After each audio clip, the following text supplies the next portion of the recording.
Hey family, today I'm going to show you guys how I make these delicious banana nut waffles.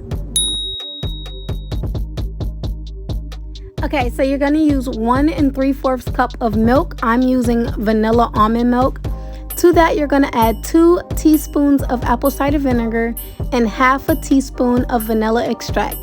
Then you're going to add 1/4 cup of melted vegan butter.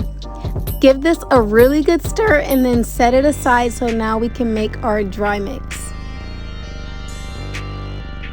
For the dry mix, you're going to need 2 cups of flour as well as 1 tablespoon of baking powder and some cinnamon.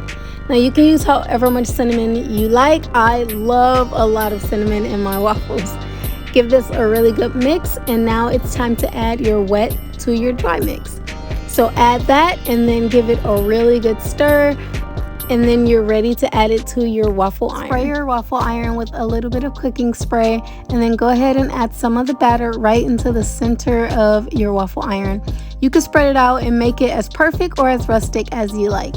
Close it and let it cook. This recipe made 3 really big waffles, which was just enough for me and the kids. You can top these with whatever you like. I'm using some bananas, a drizzle of agave, a little bit more cinnamon, and then some crushed pecans. I hope you guys enjoyed this recipe. Please drop a comment and let me know what other kind of recipes you would like to see me make.